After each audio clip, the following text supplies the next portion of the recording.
Hello बच्चों, most welcome. Hindi साहित्य की अपनी इस क्लास का ये आज तीसरा चैप्टर है। हम कैप्सूल सीरीज के तहत कंप्लीटली रिवीजन कर रहे हैं। तो आज हम सच्चिदानंद हीरानंद वात्स्यायन अज्ञे साहब के द्वारा लिखी हुई कविता यह दीप अकेला और मैंने देखा एक बूंद, ये दोनों रचनाओं के मोस्ट इंपोर्टेंट एमसीक्यूज, साथ ही साथ वन लाइनर प्रश्न और कवि का साहित्यिक परिचय हम आज की इस क्लास में देखने वाले हैं। बहुत इंपॉर्टेंट क्लास है, ध्यान से देखिएगा, पूरी देखिएगा, बीच में स्किप मत करिएगा। कुछ इंपॉर्टेंट प्रश्न आपकी परीक्षा में निश्चित रूप से इसमें से बनेंगे। तो शुरुआत करते हैं पहले प्रश्न से। पहला प्रश्न यह है कि है उन्मोचन नश्वरता के दाग से। इस पंक्ति में आपको बताना है उन्मोचन शब्द का अर्थ क्या है। कवि जब कहता है कि मैंने देखा एक बूंद, कवि कहता है मैंने जब बूंद को झाग जब समुद्र के किनारे जब लहरें टकराती है और उसमें से जो बूंद उछलती है, तो एक बूंद जैसे ही उछली, सूर्यास्त के समय की उस प्रकाश से बूंद लाल हुई और उसके बाद थोड़े समय के बाद पुनः वो बूंद जो है वो समुद्र में मिल जाती है। तो जब वो समुद्र में मिल जाती है उस समय वो मुक्त हो जाती है। किससे? उन्मोचन का मतलब होता है बच्चों मुक्त होना। किससे? नश्वरता के दाग से। नश्वर होने का उसका जो गुण था वो समाप्त हो गया और वो हमेशा हमेशा के लिए उस विराट की सत्ता में सम्मिलित हो गई। तो राइट आंसर है बच्चों मुक्त करना। ऑप्शन इसका सही जवाब रहेगा ऑप्शन स। उन्मोचन का अर्थ होता है मुक्त होना। किससे मुक्त होना? नश्वरता के दाग से। नेक्स्ट प्रश्न देखो, समुद्र की सत्ता किसके समान है? कवि ने उस समुद्र की सत्ता को विराट माना है। विराट सत्ता मानी है, तो विराट सत्ता बच्चों किसकी होती है? परमात्मा की होती है। सही जवाब रहेगा ऑप्शन ब। उस परमात्मा की विराट सत्ता के समान माना है। कवि यहाँ पर बताने का कवि यहाँ पे भी बताने का प्रयास कर रहा है कि जिस तरीके से बूंद नश्वर है और वो उस समुद्र में जब समा जाती है तो उसकी नश्वरता समाप्त हो जाती है, हमेशा हमेशा के लिए वो शाश्वत हो जाती है। और उसी प्रकार ये संसार या मानव जीवन है वो भी नश्वर है। मानव की आत्मा जब परमात्मा में विलीन हो जाती है तो वो भी हम उस विराट परम सत्ता में सम्मिलित हो जाती है और वो नश्वर होने के दाग से वो भी मुक्त हो जाती है। तीसरा प्रश्न है, यह मधु है स्वयं काल की मौना का युग संचय। पंक्ति में यह शब्द किसके लिए आया है?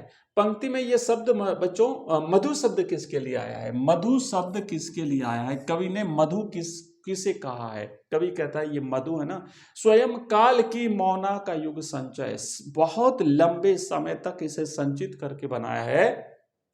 तो मधु शब्द यहाँ पे बच्चों व्यक्ति के लिए आया है, दीप के लिए, मनुष्य के लिए, पंक्ति के लिए, समाज के लिए, मनुष्य के लिए आया है, व्यक्ति के लिए आया। मनुष्य की जगह यहाँ पे व्यक्ति भी आ सकता है, मनुष्य की जगह व्यक्ति भी आ सकता है। इस व्यक्ति को कवि ने यहाँ पे मधु कहा है, उसको कवि ने उसको गोताखोर कहा है, यानी पनडुब्बा कहा है ना, पनडुब्बा भी कहा है। और इस व्यक्ति को समीदा भी कहा है, समीदा भी कहा है। तो इस तरीके से बहुत सारे नामों से कवि ने संबोधित किया है व्यक्ति को। तो सही जवाब है इसका ऑप्शन बा।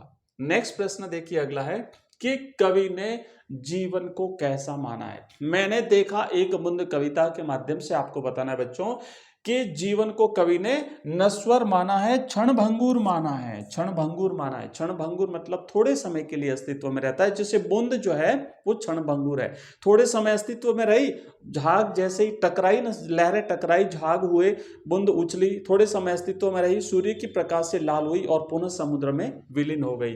तो क्षणभंगुरता की बात कवि ने यहाँ पे करी है। नेक्स्ट प्रश्न देखेंगे। देखो यहाँ पे क्षणभंगुर और नश्वर दोनों, नश्वर का मतलब भी वही है जो अमर नहीं है, अमर नहीं है, और क्षणभंगुर मतलब थोड़े समय के लिए अस्तित्व में रहती है।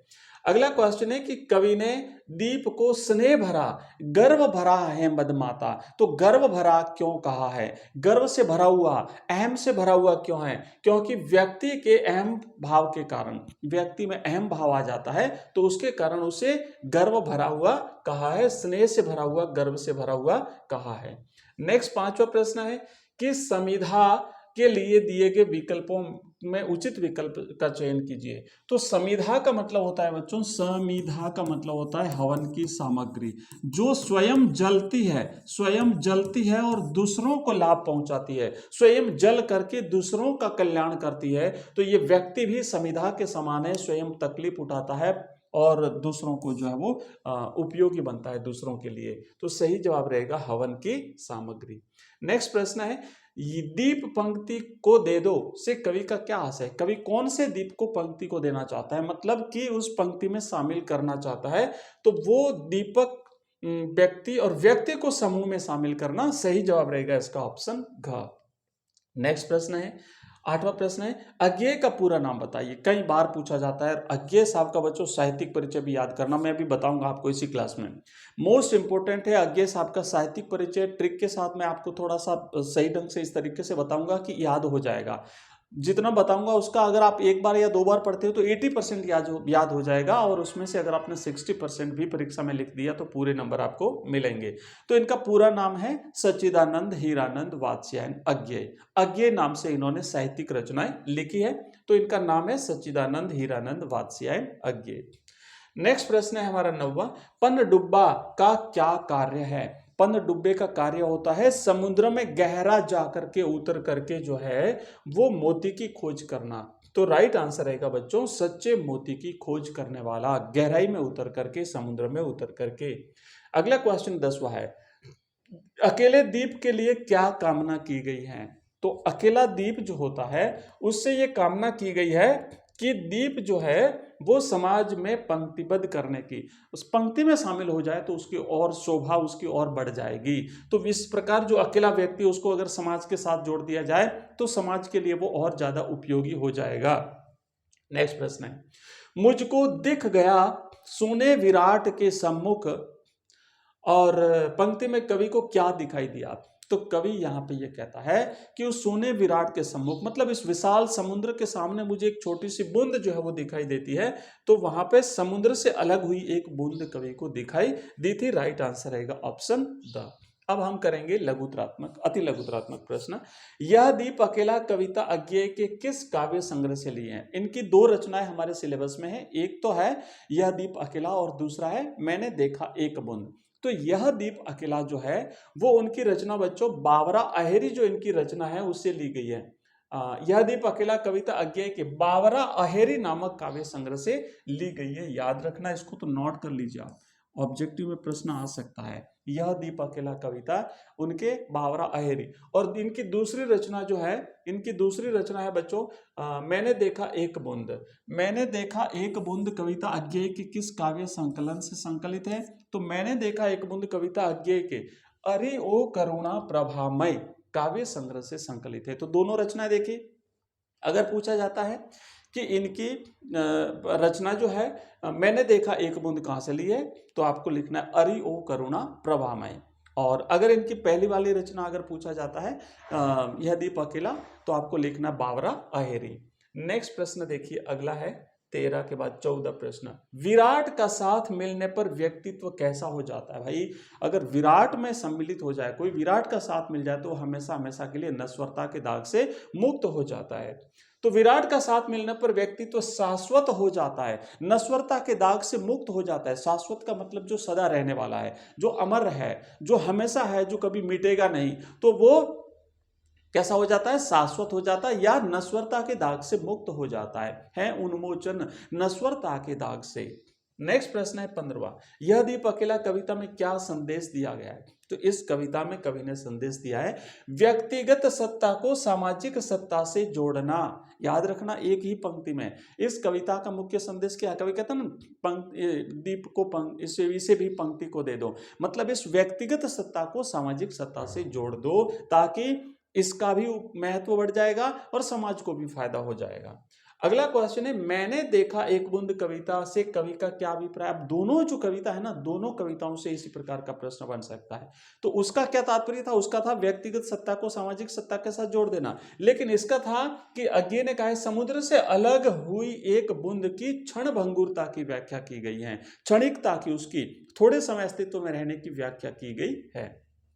नेक्स्ट प्रश्न है यह समिधा ऐसी आग हठीला बिरला सुलगाएगा, पंक्ति का आशय स्पष्ट कीजिए। अब देखो कवि ने व्यक्ति मैंने दीपक, जो दीपक की बात यहां पे हो रही है, दीपक प्रतीक है व्यक्ति का, तो व्यक्ति को जो है वो कहा है कि बड़ा गुणवान है और इसे अगर हम पंक्ति के साथ जोड़ देते हैं, समाज के साथ जोड़ देते हैं, तो ये बहुत उपयोगी हो जाएगा। समिधा का मतलब होता है हवन की सामग्री। जिस तरीके से समिधा जलती है, हवन की सामग्री जलती है और लोगों का कल्याण करती है, उसी तरीके से ये व्यक्ति जो है वो गुणवान व्यक्ति समाज का भला करता है। तो कवि ने एक गुणवान व्यक्ति की तुलना हवन की लकड़ी से की है। हवन की लकड़ी जिसे समिधा कहते हैं।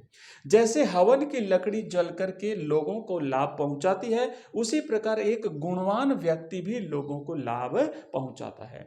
और नेक्स्ट प्रश्न है हमारा बच्चों, ये मोस्ट इंपोर्टेंट प्रश्न है कि सच्चिदानंद हीरानंद वात्स्यायन अज्ञेय का साहित्यिक परिचय लिखिए। अब मैं बता देता हूं आपको, अलग अलग जगह आपको अलग अलग प्रकार के साहित्यिक परिचय मिलेंगे। कहीं भाव पक्ष लिखना होता है, कहीं कला पक्ष लिखना होता है, कहीं कुछ और लिखना जाता है। अलग अलग चीजें बताइए, लेकिन मैं जिस तरीके से आपको बताने जा रहा हूं बिल्कुल बेस्ट तरीका है, बिल्कुल सिंपल तरीका है। आपको चीजों में उलझना नहीं है। सामान्य सिंपल तरीके से अगर आप ये चीजें याद कर लेते हो, बड़े बेस्ट तरीके से मैं बताऊंगा, तो आपके पूरे में से पूरे नंबर मिल जाएंगे। साहित्यिक परिचय में ध्यान रखना है आपको, जहां तक हो सके व्यक्तिगत परिचय बिल्कुल मत लिखिए। उनका जन्म, उनका पारिवारिक जीवन, उनका ये आपको उनकी मृत्यु ये आपको नहीं लिखना है। तो सीधा साहित्यिक परिचय में चलेंगे।